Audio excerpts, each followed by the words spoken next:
Bueno, buenas tardes a todos. ¿Cómo les va? Bienvenidos a UFLO, en nombre del Rectorado de la Universidad. Les damos una cordial bienvenida en esta tarde fría de julio, de cuarentena, de pandemia. Mi nombre es Claudio Lewis. Yo soy director de la Facultad de Ciencias Organizacionales, director del Centro, y en esta tarde nos congrega nuestra sexta charla del ciclo de webinars destinados a emprendedores y pymes. En el día de hoy hablaremos de los tópicos más importantes a tener en cuenta en cuestiones legales, cuestiones jurídicas, vinculadas a negocios que están iniciando o que están en proceso y andando o en marcha. En tal sentido, hoy nos acompaña el doctor Ricardo Sicaré. Muchas gracias, Ricardo. Una pequeña presentación de Ricardo. Ahí lo vemos. Ricardo es abogado, obviamente, muchísima trayectoria, es profesor titular de las materias jurídicas que la Facultad de Ciencias Organizacionales, carreras de contador y carrera de licenciado en Administración de Empresas. Es asesor legal de la universidad y es en su faz de la actividad profesional, es abogado comercial especialista en pymes. Así que bueno, esperamos que la charla les sea productiva, les sea provechosa. Ricardo dará su disertación y la idea es que vayan haciendo preguntas en la sección preguntas y respuestas.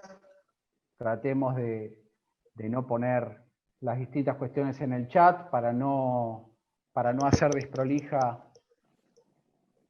la cuestión. Y bueno, destinaremos hacia el final de la charla unos minutos o el tiempo que sea necesario para evacuar las cuestiones que puedan surgir. Así que bueno, ahora en el chat voy a poner el mail de contacto del Centro de Emprendedores de la Universidad, por si alguno de ustedes se queda con alguna duda o alguna cuestión un poquito más profunda, para después transmitirle la consulta a Ricardo. Para los que ya algunos me hicieron la pregunta en privado, esta charla está siendo grabada y dentro de una semana, 10 días, va a estar disponible en el canal de YouTube de la universidad. Así que bueno, sin más preámbulos, abrimos el espacio a Ricardo.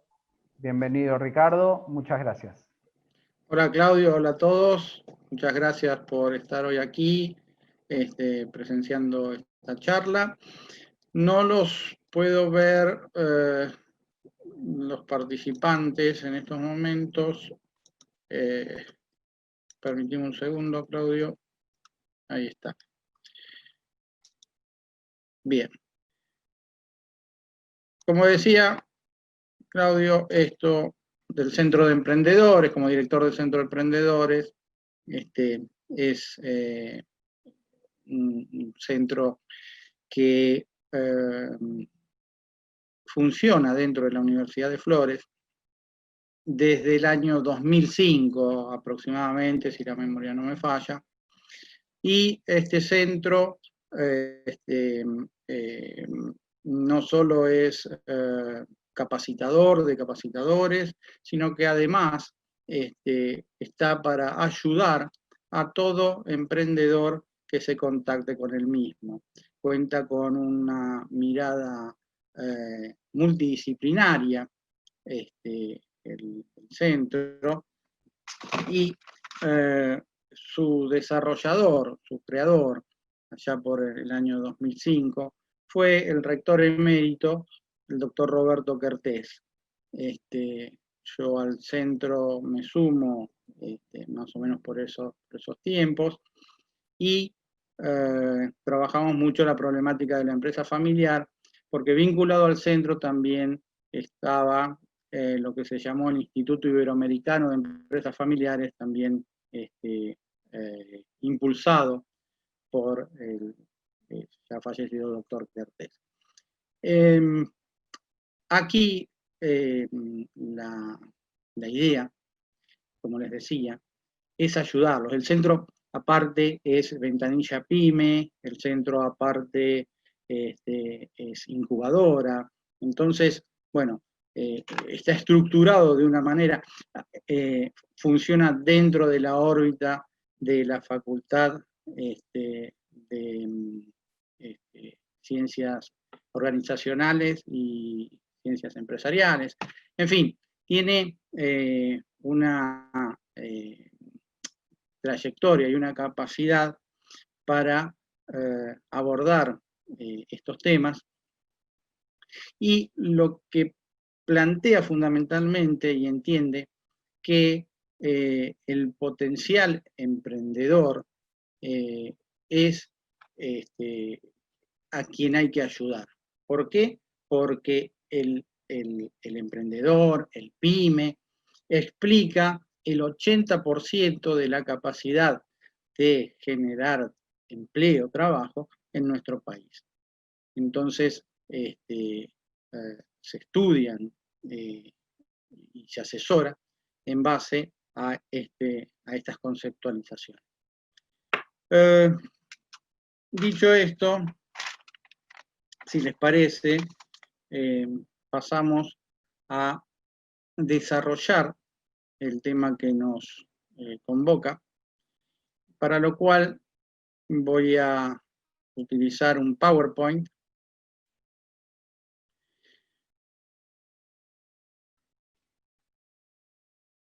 Y ya lo estoy activando.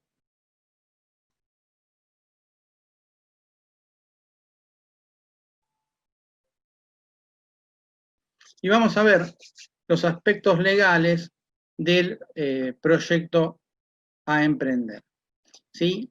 Aquí la idea es ayudarlos para que ustedes tengan ciertos lineamientos, ciertas cuestiones a tener en consideración al momento de realizar el proyecto o de llevarlo a la práctica. Algunos de los asistentes estarán en la fase del proyecto, algunos ya habrán avanzado y lo habrán llevado a la práctica.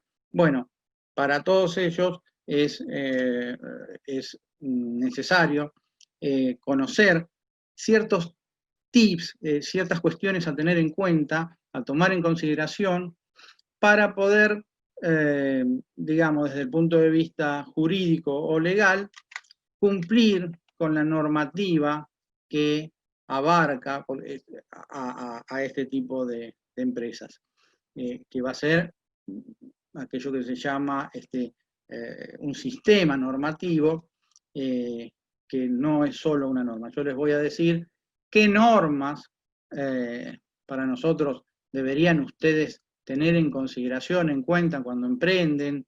Les voy a decir desde dónde abordar los riesgos que la actividad puede implicar.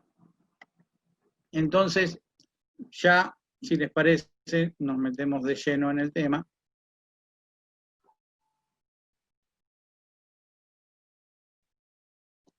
Y vamos a ver los aspectos legales que vamos a tener que tener en cuenta al momento de iniciar una empresa nueva. Lo primero que tengo que determinar es si mi modelo de negocio es legal, si está regulado o si requiere algún tipo de autorización. ¿Por qué? Porque hay un sinfín de actividades que requieren autorización de las autoridades estatales para funcionar. Por ejemplo, una financiera, por ejemplo, una empresa de telecomunicaciones, transporte, salud, por ejemplo, un laboratorio, en fin.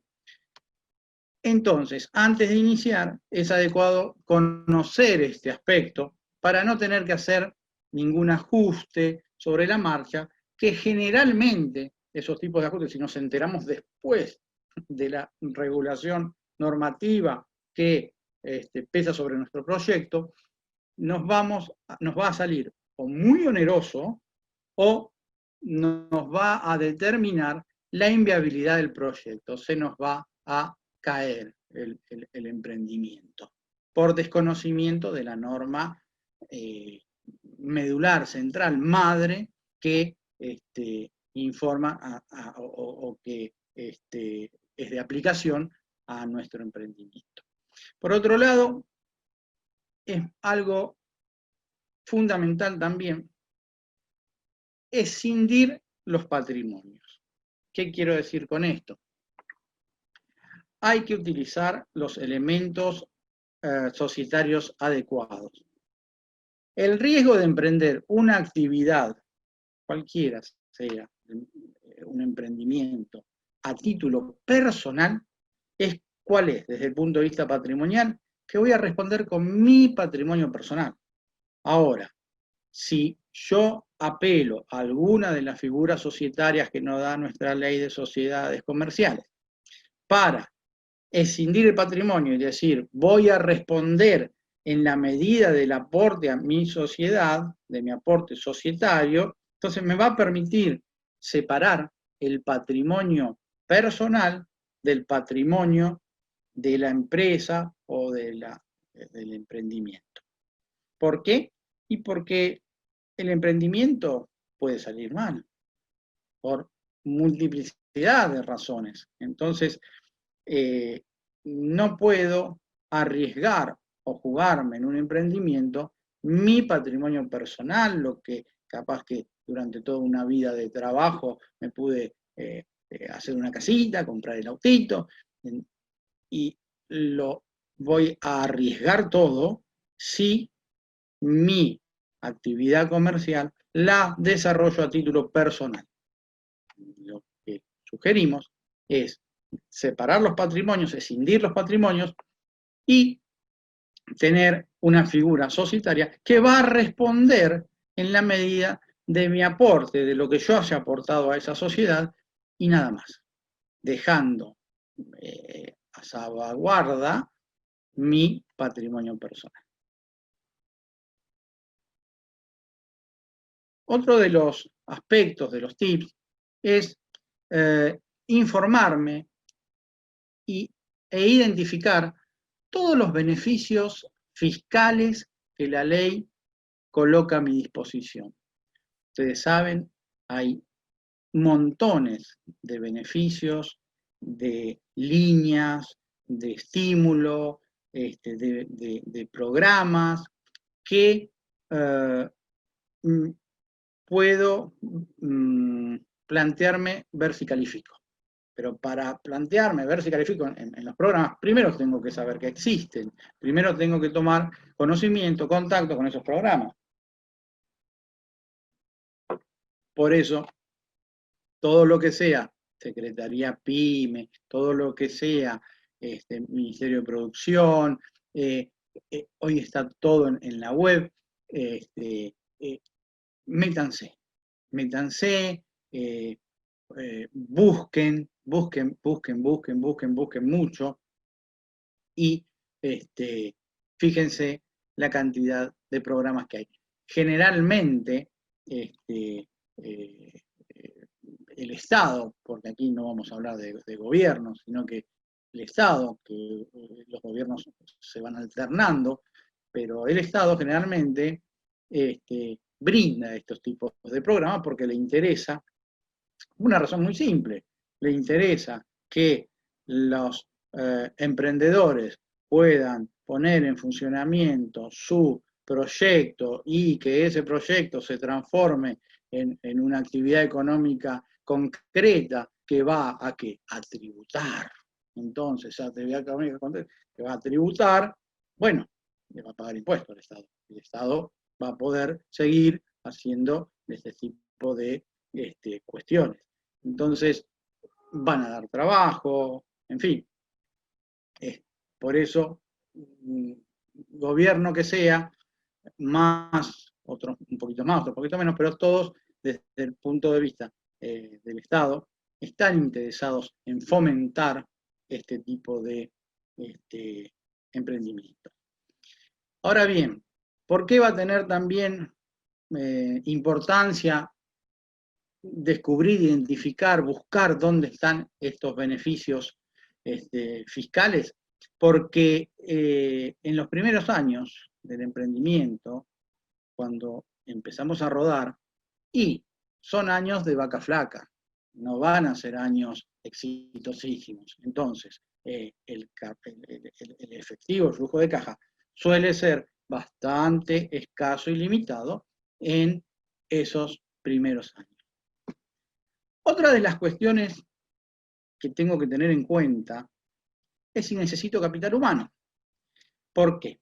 Porque los trabajadores, con todo derecho a cobrar un salario, hay que pagarlo, y algunos trabajadores calificados, y yo necesito, por el tipo de emprendimiento que estoy llevando adelante, contar con personal calificado o altamente calificado o algún talento, lo que va a suceder es que van a cobrar más caro.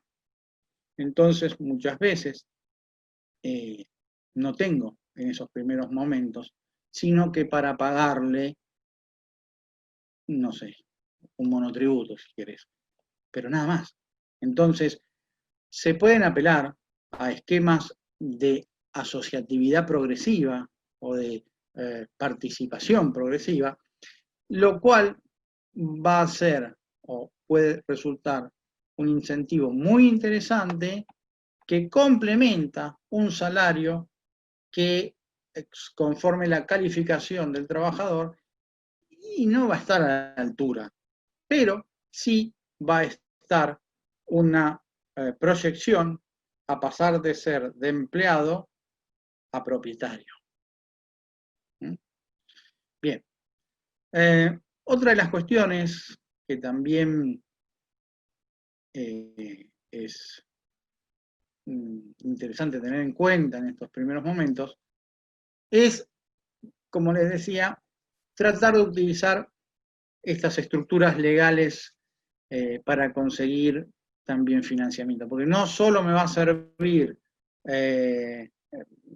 tener, digamos, pasar de mi persona física a ser persona jurídica para poder escindirme patrimonialmente, para poder separar, acuérdense, los dos patrimonios, el personal del de la empresa, sino que también me va a servir para conseguir algún tipo de inversión, porque en estos primeros tiempos, cuando la empresa es muy joven, generalmente los bancos a las empresas nuevitas no les otorgan créditos blandos, digamos, por decirlo de alguna manera, créditos muy convenientes, con tasas bonificadas o diferenciadas.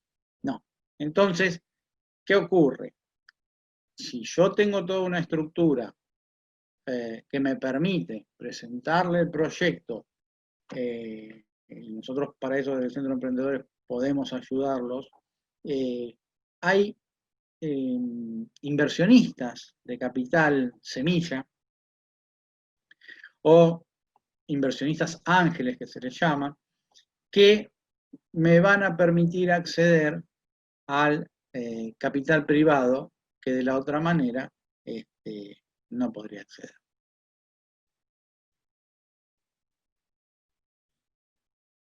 Otro de los tips a tener en cuenta es la propiedad intelectual.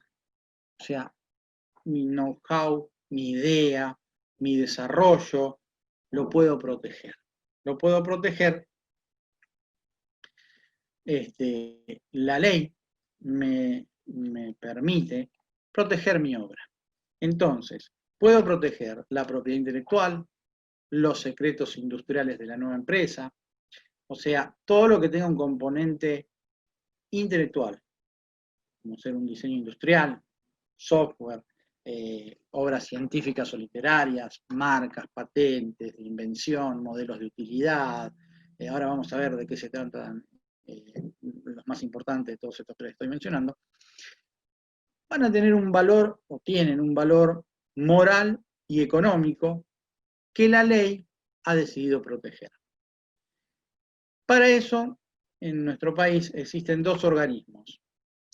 El INPI, que es el Instituto Nacional de la Propiedad Industrial, y la Dirección Nacional de Derecho de Autor, cada cual va a registrar cuestiones distintas y a tutelar, en el marco de las leyes, cuestiones distintas.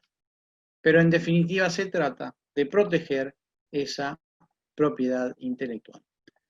Bien, ¿qué puedo registrar en el INPI, en el Instituto Nacional de la Propiedad Intelectual? Puedo registrar una marca, puedo registrar una patente de invención, puedo registrar un modelo y un diseño industrial. ¿Y qué puedo registrar en la Dirección Nacional de Derecho de Autor? Muy bien, puedo registrar obras inéditas como letra, música, software, puedo registrar obras publicadas, literaria, grabaciones, una página web, una obra de teatro, una canción, una música, una grabación, una página web, puedo registrar contratos de arquitectura, puedo registrar videojuegos, fonogramas, seudónimos puedo registrarlo, editoriales, en fin. Todo eso cuenta con protección de la legislación argentina. Y decíamos, para que tengamos una idea, puedo registrar una marca. Bueno, pero ¿qué es una marca? Una marca está compuesta por palabras o logos, por eso muchas veces ustedes escucharán el término, el isologotipo está protegido. Bueno, son palabras o logos o una combinación de ambos que identifican un producto o un servicio. Eso es una marca.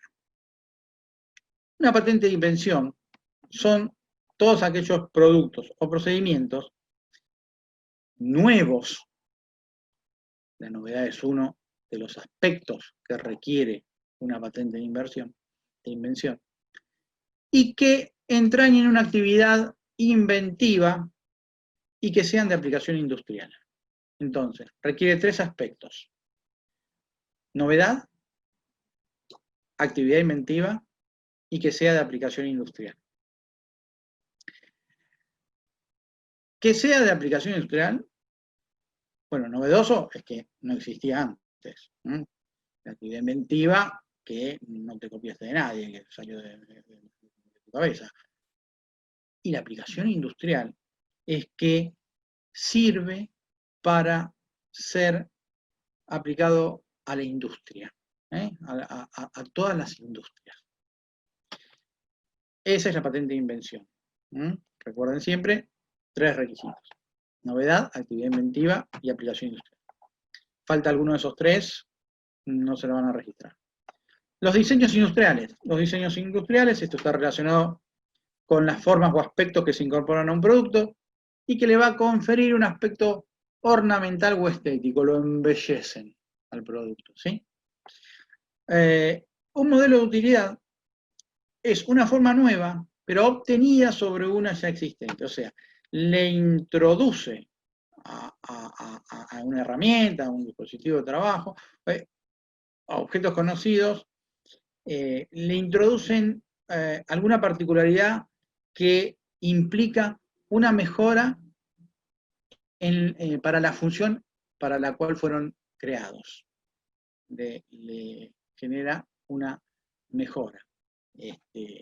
Entonces, un modelo de utilidad va a tener que reunir estos dos requisitos, que va a tener que estar sobre un dispositivo de trabajo, un objeto conocido, algo ya existente, pero que le va a mejorar su performance.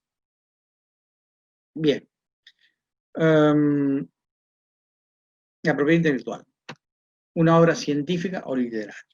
La propiedad intelectual me va a abarcar a toda obra artística, científica o literaria. ¿Qué voy a proteger? Voy a proteger dibujos, programas de software, películas, libros, revistas, esculturas, diseños, en fin. Lo que se persigue es darle al autor la exclusividad de su obra y facultades de protección de la misma relacionada con la persecución de aquellos que la utilizan sin permiso.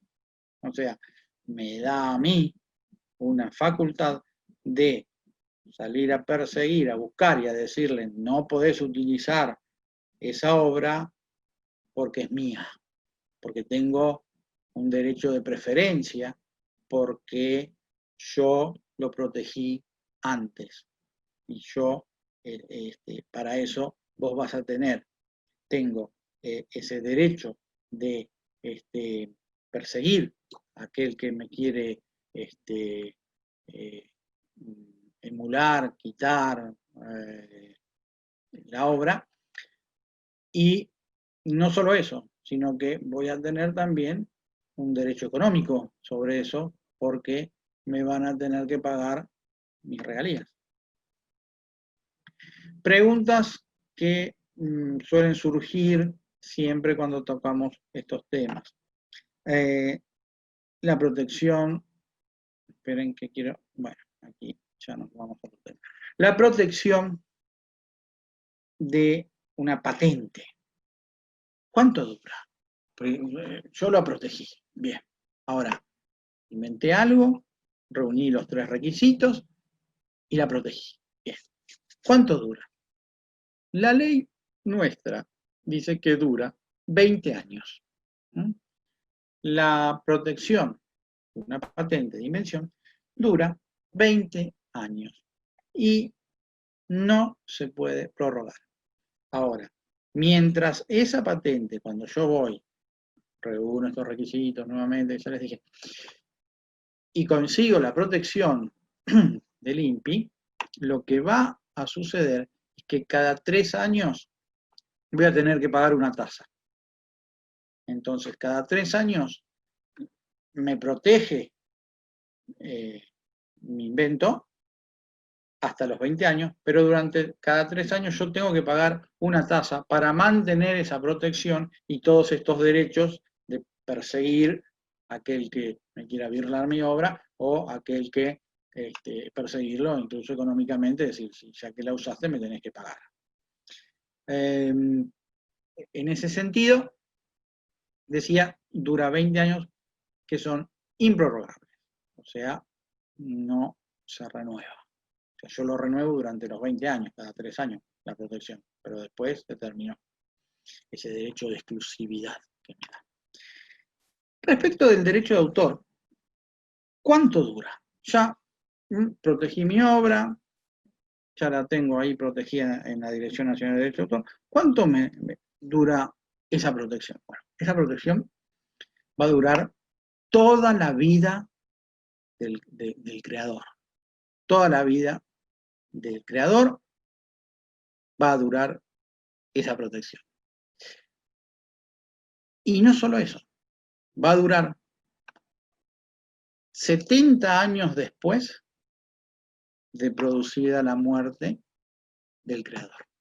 Entonces, va a durar toda la vida del derecho de autor de obra protegida, va a durar toda la vida de ese autor, más 70 años después de muerto.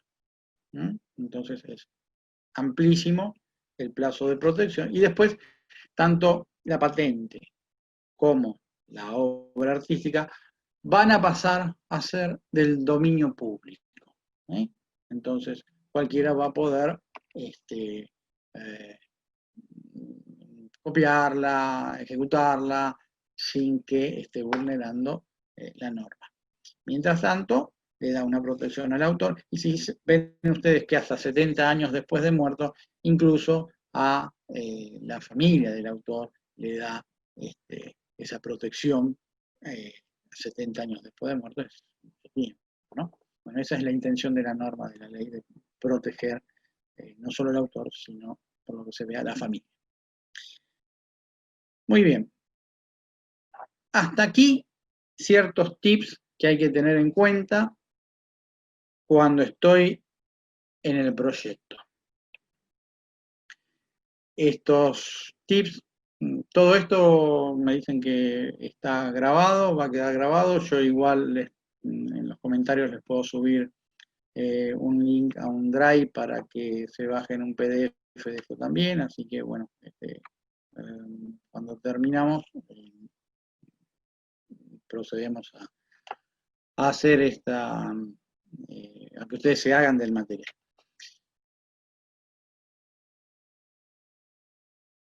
Y hablamos de pymes. En su momento dijimos que el proyecto hay que tratar de escindir la cuestión personal de la cuestión del patrimonio personal, del patrimonio de la empresa, y van a empezar, como todos, con una micro pyme, porque van a ser una estructura chiquita, porque recién empiezan. Entonces, la diferencia respecto, porque dice, bueno, yo soy micro, soy pequeño, soy mediano, ¿qué seré? Tengo 6 trabajadores, tengo 2 trabajadores, no tengo trabajadores. Bueno, desde el año 97, no recuerdo, sí, desde el año 97, se crea un índice que se llama CLANAE, que es la CLANAE, sería porque es la Clasificación Nacional de Actividad Económica. En base a esto, en sus primeros tiempos, lo que determinaba si un emprendimiento era pequeño o mediano, micro fue después, pequeño o mediano, era el nivel de facturación anual. Eso es lo que determinaba el encuadre sobre un emprendimiento era pequeño o mediano. Esto fue evolucionando y hoy día no solo se incorporan las microempresas, sino que también se toman en cuenta otros valores para encuadrar a una empresa si es micro, pequeño o mediana. No solamente su nivel de facturación, sino que también su cantidad de personal, entre otros. Hoy ya se toman en cuenta otros aspectos, pero el más importante sigue siendo el nivel de facturación anual. La importancia de conocer a qué grupo voy a pertenecer va a ser vital para poder acceder a determinados beneficios crediticios e impositivos que me va a otorgar el Estado.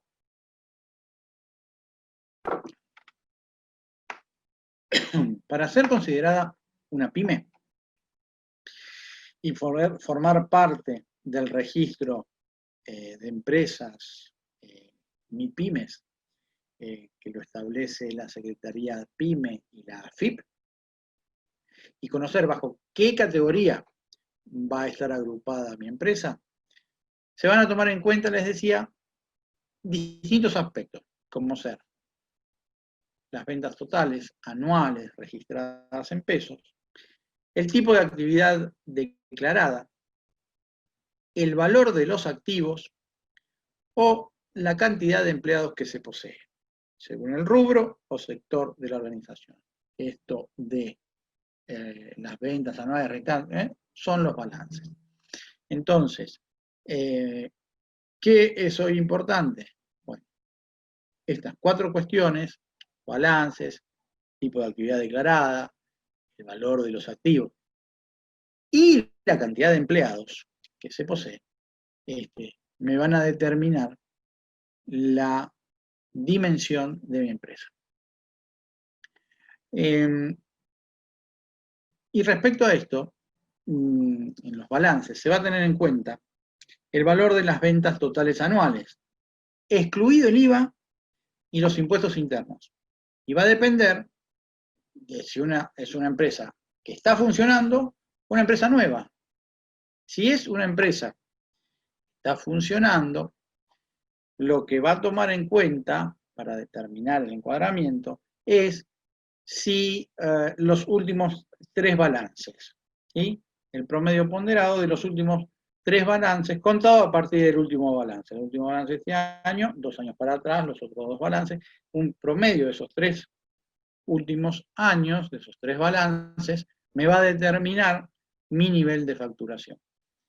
En las empresas nuevas van a tomar valores proyectados para el primer año de actividad. Supongamos una empresa que hace 8 meses que funciona, bueno, van a proyectar sobre los 4 restantes, les va a dar un promedio y con eso van a determinar también su nivel de facturación. Bueno, les decía, les anticipaba hace un rato, que para conocer el sector al cual pertenece una empresa, hay que consultar la Clasificación Nacional de Actividades Económicas. Ustedes ponen en Google CLANAE 2020 y ahí se lo va a dar. Ahora bien, para definir la clasificación de las pequeñas, pequeñas y medianas empresas, se las va a dividir en 5 sectores económicos: construcción, servicios, comercio, industria y minería y agropecuario. En estos 5 grandes grupos, el Estado encuadra, clasifica la actividad de las pymes. Algo que hay que aclarar y que es importante: los monotributistas y autónomos también pueden categorizarse como micropymes, ¿sí? Eso ténganlo muy en cuenta porque es algo que los puede beneficiar. Monotributistas y autónomos también pueden categorizarse como micropymes. Asimismo, a las medianas empresas se ha optado por dividirlas en 2 categorías o tramos, tramo 1 y tramo 2, para poder diferenciar de mejor manera aquellas firmas que están más cerca de ser pequeños empresas que las que están más próximas a pegar el salto y transformarse en una gran compañía, una compañía grande. Aquí vamos a ver que en nuestro país aplicamos el criterio de clasificación, como les decía, según su tamaño. Principalmente, les decía, el parámetro que se usa es el de la facturación anual de las mismas. Y aquí tenemos que para una empresa del sector de la construcción ser considerada micro, tiene que tener un nivel de facturación anual de 15.230.000 pesos. Para ser considerada dentro de la construcción, del sector construcción pequeña, 90 millones. Mediana, tramo 1, 503, casi 504 millones. Y mediana, tramo 2, 756 millones. Y así con las otras 4 categorizaciones. Entonces, si alguno de sus empresas en algún momento factura anual esto, considerando aquello de los 3 años, o si es nuevita, bueno, ojalá van a ver en qué sector de actividad y en qué categoría encuadra. En años recientes, como les decía, hay ciertos criterios complementarios que implican considerar límites a la cantidad de personas, o sea, la facturación sola no alcanza. ¿Qué se ha puesto? Por ejemplo, de nuevo, una micro que facture 15.230.000 en el sector de la construcción, pero tengan 30 empleados, bueno, no reúne el requisito que tiene que tener una micro de cantidad de empleados en el sector de la construcción. ¿Sí? Entonces, estos límites adicionales van a aplicar en casos específicos, van a ser tenidos muy en cuenta en determinados sectores de la actividad productiva del país. Muy bien. Ahora, dicho lo cual, nos vamos a dedicar a conocer. Las leyes que, según nosotros, todo emprendedor debe conocer o debe tener una aproximación a las mismas, porque hacen a la esencia de la actividad comercial que va a desarrollar. Muy bien.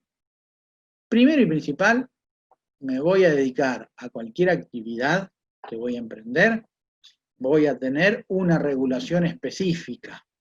Entonces, ¿qué va a depender? Depende del rubro en que la empresa se desenvuelva. Por ejemplo, un laboratorio va a tener una regulación específica relacionada con dicha actividad y que el emprendedor de ninguna manera puede desconocer. Tiene que conocer, porque si no, corre el riesgo de infringir la norma. Y ese infringir la norma genera consecuencias económicas, comerciales, y que pueden, como les decía al principio, determinar la suerte adversa del proyecto, del emprendimiento, en este caso. La segunda de las normas que tienen que conocer todo emprendedor es la ley de sociedades comerciales, que esta ley regula jurídicamente a todas las sociedades comerciales de la Argentina. Entonces, esta ley de sociedades comerciales, para ver qué figura jurídica puedo adoptar, me va a ser muy conveniente conocerla. Tener una aproximación, luego a lo que se dediquen con el tiempo, van a ir seguramente profundizando, pero no arranquen consejos desde el punto de vista jurídico sin tener una aproximación, sin conocer que estas normas al menos existen, porque les van a ser de aplicación a ustedes en su actividad. Muy bien. Otra de las normas que tienen que conocer es la ley de contrato de trabajo. Esta ley va a regular la validez, los derechos y obligaciones de las partes de un contrato de trabajo. Entonces, si ustedes van a tener un trabajador, bueno, conozcan la ley de contrato de trabajo, porque hay derechos laborales que están en esta ley y que su desconocimiento me puede ocasionar un reclamo, un litigio, un juicio, que generalmente, como la justicia del trabajo parte del supuesto que hay disparidad en la relación empleador-empleado, hay disparidad, hay una figura que es la del empleado que considera más fuerte, del empleador, perdón, que considera más fuerte que la del empleado, que la del trabajador, que la considera más débil porque no están en un pie de igualdad para negociar condiciones de contratación. Entonces, generalmente, ustedes ya lo deben saber, que los juicios suelen ser favorables al trabajador, con justa razón muchas veces, en la mayoría de las veces. ¿Pero por qué? Por desconocimiento de la ley de contrato de trabajo, o porque, conociéndola, se decide dejarla de lado. Bien. El convenio colectivo de trabajo, ya que estamos hablando del trabajador, también en su actividad, por ejemplo, un laboratorio que hace pinturas para el cabello, le va a ser de aplicación el convenio colectivo de trabajo de los perfumistas, por ejemplo. Entonces, ese convenio colectivo de trabajo, si alguien se dedica a esa actividad, va a tener que conocerlo, porque ahí va a estar las condiciones de trabajo y empleo, no solo la escala salarial, lo que tiene que cobrar en cada categoría cada trabajador, sino que va a estar escritas las condiciones de empleo celebrado entre el representante, las cámaras empresariales, lo que nuclea los representantes de la patronal, digamos, y los trabajadores de una determinada categoría profesional, representados por el sindicato, por su representación sindical. Otra de las normas que debemos conocer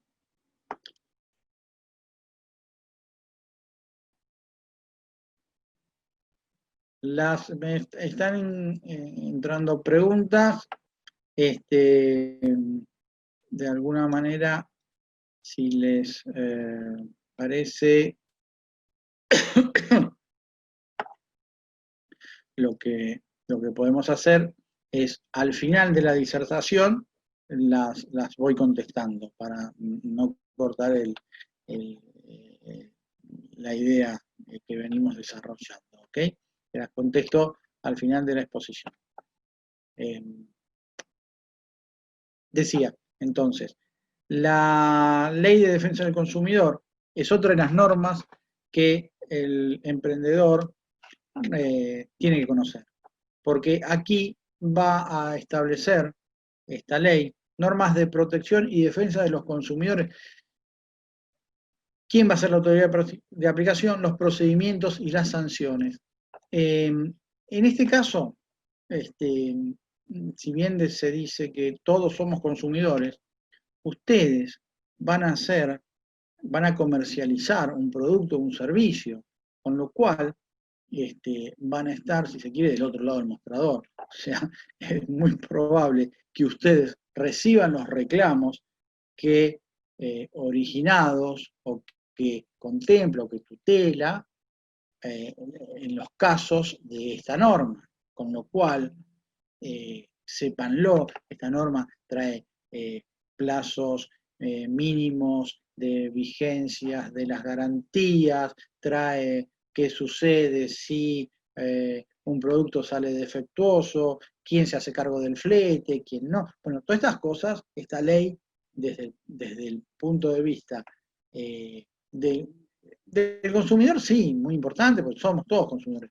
pero de ustedes que van a estar comercializando, bueno, es muy importante que la conozcan para saber la extensión de esta norma y qué conductas sanciona para no llevarlas a cabo.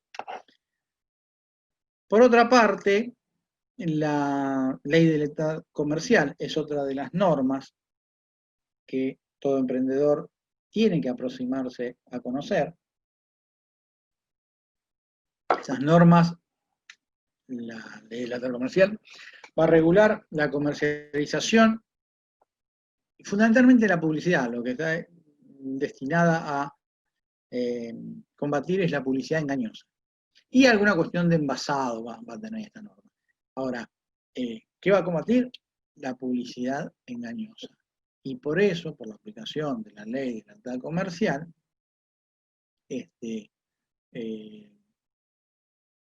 la norma establece severas sanciones para ello. Entonces, hay que tenerla en cuenta para conocerla, porque por ahí la desconozco y hago una conducta que yo creo que es válida y resulta que no, que estoy infringiendo la norma. Entonces, una conducta comercial que digo, bueno, la llevo adelante con toda buena fe, con toda buena intención, y por ahí resulta que estoy vulnerando esta norma. Así que, sexta ley a conocer, la ley de lealtad comercial. Otra de las leyes que hay que conocer es la ley de defensa de la competencia. ¿Qué quiere hacer esta ley? Quiere asegurar el libre acceso al mercado de todos los competidores.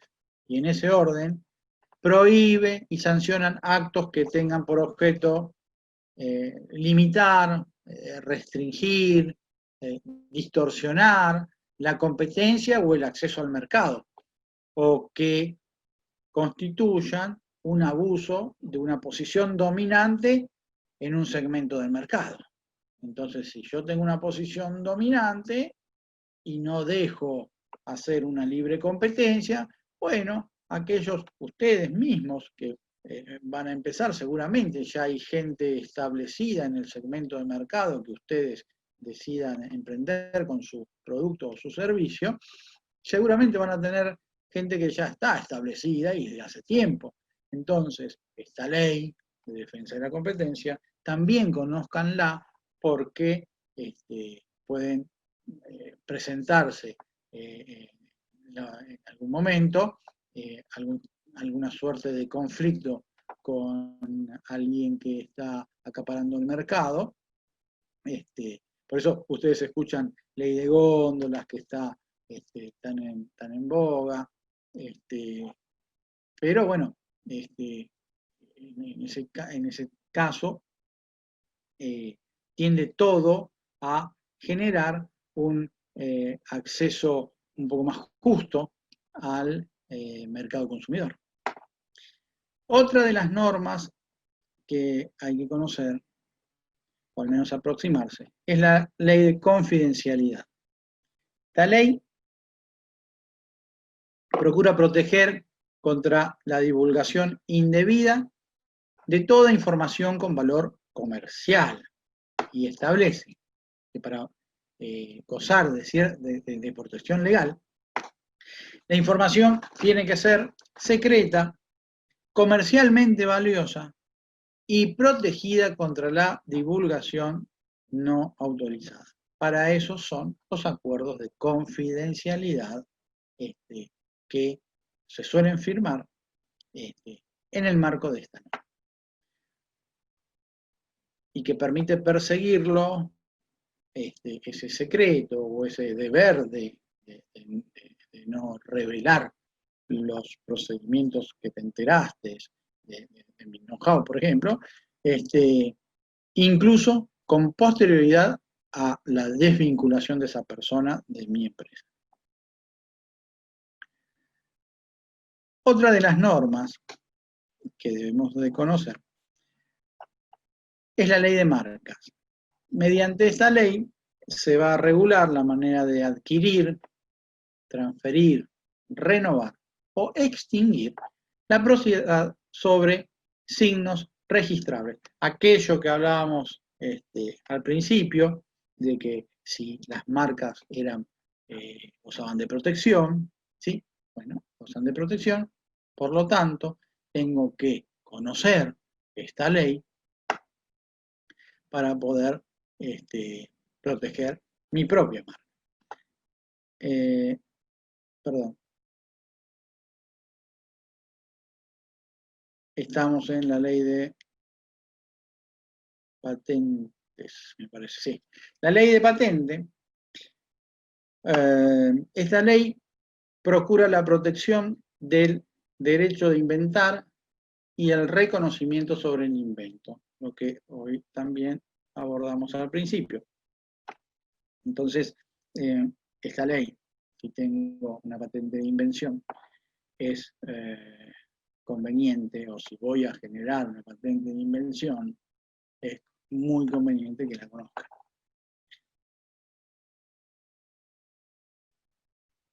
La 11ª norma, que también tiene todo emprendedor que conocer, o que al menos aproximarse, es la ley de tarjetas de crédito. Y bueno, sí, van a vender, van a comercializar y tienen que saber qué normas regulan el sistema de tarjeta de crédito, compra y débito. Eso es básico. Y la ley de cheques. Ustedes van a hacer transacciones comerciales, ustedes van a estar bancarizados, ustedes van a manejar plazos, con lo cual quienes se manejen de manera activa con entidades financieras tienen que conocer esta ley y el texto ordenado por el Banco Central con la reglamentación de lo que son las cuentas corrientes bancarias. Bueno, en definitiva, estas 12 leyes,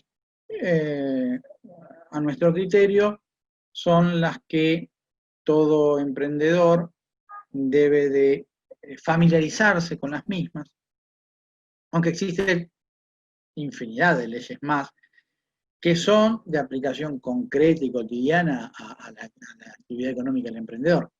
Pero con un conocimiento básico de estas 12 normas que les dije, van a tener las herramientas suficientes para poder prever cualquier conflicto y saber desenvolverse en la actividad que hayan elegido.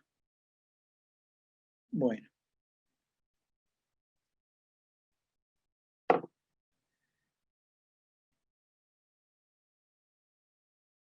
Ahora bien, en este punto tendríamos que ver. Usted me dice, doctor, todo muy bonito, yo paso de tener mi proyecto, usted me dice, escindite de los patrimonios, separarlos. Bueno, ¿y cómo lo hago? ¿Y qué me conviene? ¿Qué hago? ¿Me pongo una SA? ¿Me pongo un SRL? ¿Qué hago? Bueno, no es fácil responder esto en abstracto. Siempre hay que tener en cuenta el tipo de emprendimiento que van a realizar, que van a querer llevar adelante, y las circunstancias personales del emprendedor.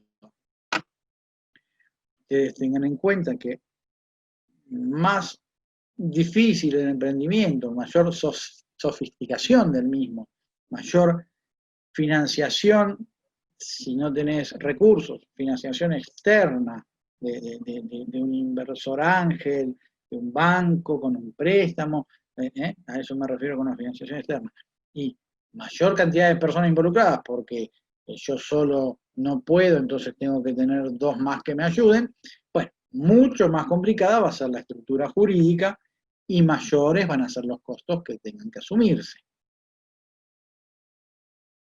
Y entonces, ¿armo una sociedad o no la armo? La respuesta aquí va a obedecer a dos circunstancias que hay que considerar. El aspecto tributario del emprendimiento, por un lado, y el aspecto de la responsabilidad patrimonial del emprendedor. Ya del aspecto de la responsabilidad patrimonial del emprendedor, ya hemos hablado y nos vamos perfilando para el lado de decir qué es lo que les conviene tener una figura jurídica que les permita separar los patrimonios. Bueno, cuestiones impositivas a considerar. Bueno, constituir una sociedad comercial, sépanlo, que no tiene un costo muy importante. Una escritura, una certificación de firmas, publicarse edicto, unos pocos honorarios para el abogado o el contador, un dictamen de precalificación, pagás los formularios de en nuestro caso acá en el Autónoma de Buenos Aires, el registro público de comercio funciona dentro de lo que es la IGJ, la Inspección General de Justicia. En provincia es más o menos similar, es nada más que está la IPJ, la Inspección Provincial de Personas Jurídicas, donde te decía, es relativamente sencillo constituir una sociedad comercial. Depositas el 25% del capital social y después la ley te da 2 años para integrarlo, para completarlo, y listo. Tenés una SAS, que es una sociedad por acciones simplificadas, tenés una sociedad de responsabilidad limitada o una sociedad anónima en marcha. Ya hiciste eso. El tema es el tratamiento impositivo que van a tener. Y las SAS, bueno, hoy por hoy debo decir que están al día de la fecha suspendida por 180 días la constitución online de las mismas. Ahora te permiten soporte papel. Pero más adelante volvemos a este tema. Entonces el tema es el tratamiento impositivo que tienen una vez que está funcionando. En el impuesto por acá me meto un poquito en el área de los contadores, así que me disculpen, pero bueno, dudas en base a esto o profundización de esto, lo van a saber mejor con un contador, pero bueno, para que tengan una aproximación. El impuesto a la ganancia de una sociedad tiene una alícuota fija que paga un 35%. En cambio, una persona física va a pagar, va a pagar en una alícuota escalonada y progresiva. Cuanto más gana, más va a pagar. Ahora, las personas físicas van a tener un mínimo no imponible, algo que a partir de acá para arriba tributás, de acá para abajo no, para considerar en la liquidación de ese impuesto, y también podés deducir carga de familia, empleada doméstica, etc. En ciertas actividades va a haber créditos fiscales por IVA o saldos de libre disponibilidad que podrán utilizarse en caso de ser una sociedad comercial. Estas son ventajas para la persona física, ventajas para la persona jurídica. A ver si me conviene con un ejemplo. Un ejemplo, una ganancia neta de 120.000 pesos. Bueno, esto está para hacer un número más chiquito, está así medio de fantasía. Pero la sociedad comercial, el impuesto a liquidar va a ser de 42.000 pesos. En cambio, la persona física, en el peor de los escenarios, va a ser de 28.500 pesos. Y eso sin deducir los mínimos no imponibles y las cargas de familias que correspondan. Esta importante diferencia económica es un aspecto a tener muy en cuenta al momento de analizar estas circunstancias respecto a si conviene o no constituir una sociedad comercial. Eso es desde el punto de vista fiscal, impositivo. ¿Sí?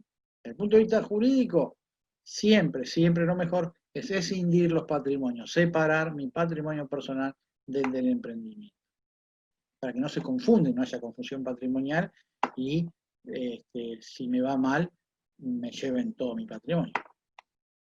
¿Qué puedo hacer para limitar mi responsabilidad? Bueno, más de lo mismo. Es conveniente adoptar alguna figura societaria a los efectos de separar la suerte del emprendimiento del patrimonio personal.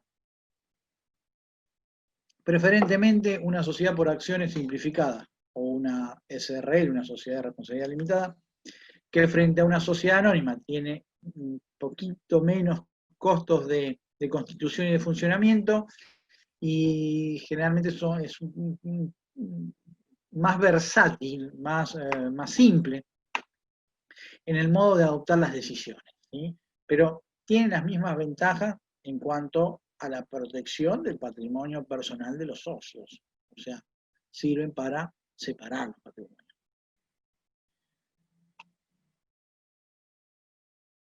Y les decía que volvíamos con el tema de las SAS.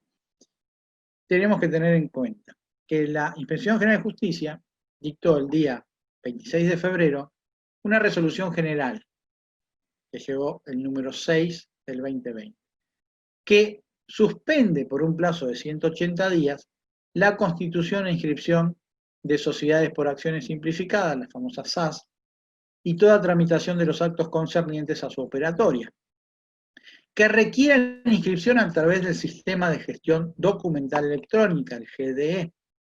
Durante ese lapso, las inscripciones se efectuarán exclusivamente en soporte papel. Asimismo, retoma las funciones de fiscalización, que nunca debió haber dejado de lado, que habían sido dejadas de lado en el artículo 2 del anexo A de la Resolución General 6 del 2017, dictada el 27 de julio del 17. ¿Qué sucedió acá? Es un excelente instrumento la sociedad por acciones simplificadas, pero el mal argentino de la viveza criolla hizo que, a ver, explicando un poquito el tema, la Inspección General de Justicia, el Registro Público de Comercio, es el órgano natural de control de las sociedades, sean estas cuales sean. Este órgano se dio, digamos, la resolución 26 le dio la 6, perdón, de 2017, está bien, la 26, perdón, le dio, cede las funciones de fiscalización.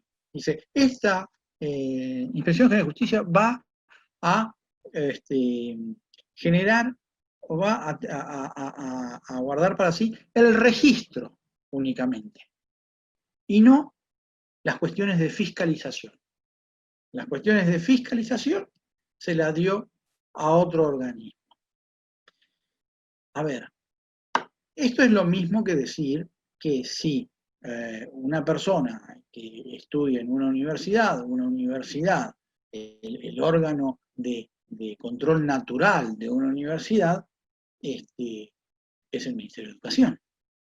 Entonces, si yo, todos los diplomas, los certificados, los títulos que voy a entregar, voy a tener que, primero, justificar ante el órgano correspondiente todas las actas de exámenes, todo lo que la persona, el trayecto formativo de esa persona y todas las cuestiones que la autoridad estatal pone en mi cabeza para que los elementos administrativos probatorios de que esa persona realizó ese trayecto, el órgano natural es el Ministerio de Educación.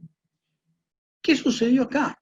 Acá lo que sucedió es, el órgano natural, que es el Ministerio de Educación, ¿verdad?, dijo, miren, nosotros vamos a registrar que tal o cual persona se recibió de abogado, contador, arquitecto, ingeniero. Nosotros vamos a registrar, pero no vamos a tener la fiscalización de eso. La fiscalización se la vamos a dar al Ministerio de Trabajo. Entonces el Ministerio de Trabajo va a tener personal formado en normas laborales, no va a tener personal formado en normas de educación. Con lo cual, esa fiscalización va a tener alguna suerte de complicación, si se quiere.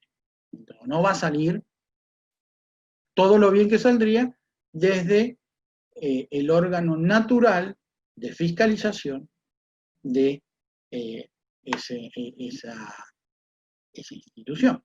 Entonces, lo que ha ocurrido es que se vuelve ahora retoma la IGJ, la misma IGJ había dicho, yo tengo funciones de registración y no de fiscalización, se lo doy a otro registro en la órbita de otro ministerio, y ahora retoma las funciones de fiscalización, que es lo natural, que tenga el registro y el control de las cosas que hacen este tipo de sociedades. ¿Para qué sirvió? Bueno, por ejemplo, un instrumento, insisto, valiosísimo, súper ágil. Bueno, sirvió para que en determinado momento, en un día, en el registro de la propiedad inmueble, hubiese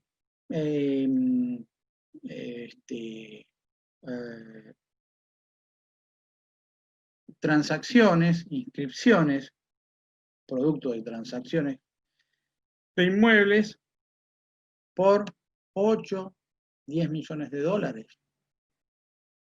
con 22 empresas SAS constituidas en el mismo momento, sin saber de dónde provenía su patrimonio ni nada. Entonces, ¿qué quiero decir con esto?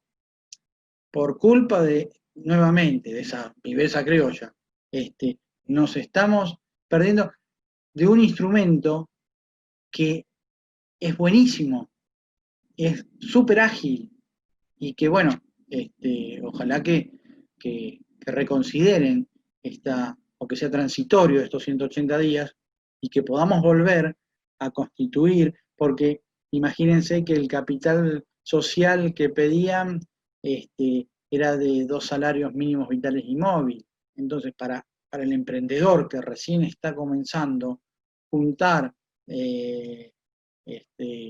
algo así como 33.750 pesos, que son 2 salarios mínimos vitales y móvil, es mucho más accesible que juntar tal vez 200.000 pesos que te piden para otro tipo de sociedad. Entonces, un instrumento muy ágil, se hacía todo por internet, te certificaba incluso el funcionario de IGJ, o sea, te ahorrabas un montón y era todo digital.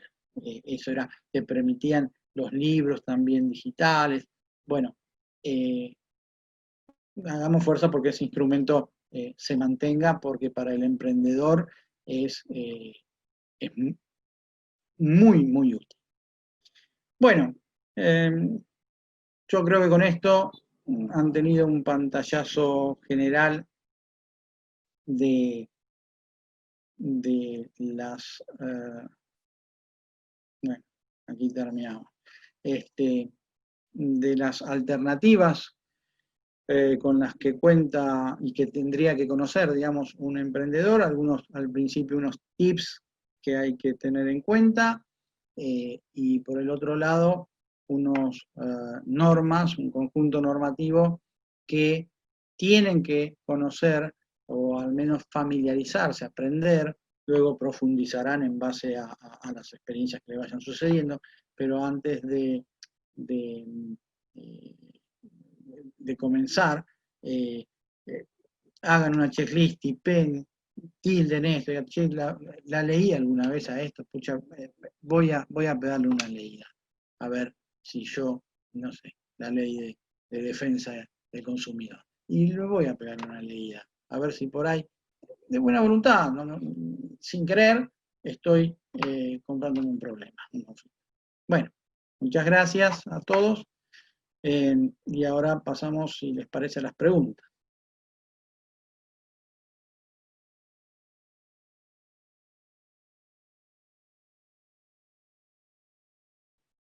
Muy bien.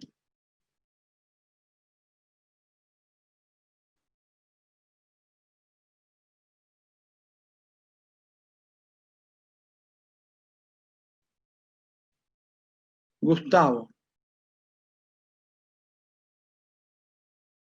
Bueno, Gustavo, al inicio,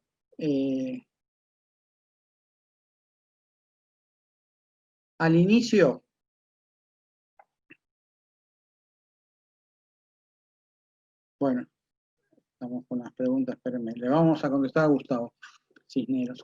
Gustavo, al inicio del emprendimiento, los esquemas son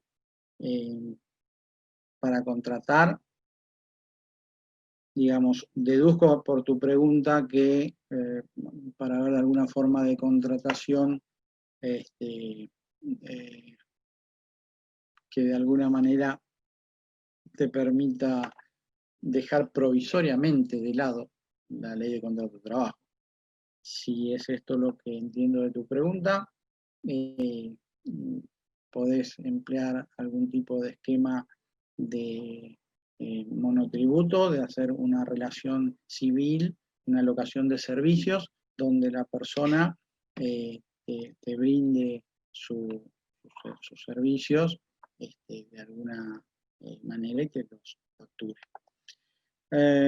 Los convenios sí existen, un registro de los convenios colectivos de trabajo, te metes en la página del Ministerio de Trabajo y lo vas a poder encontrar. Hay un buscador ahí y te lo vas a encontrar por rama de actividad.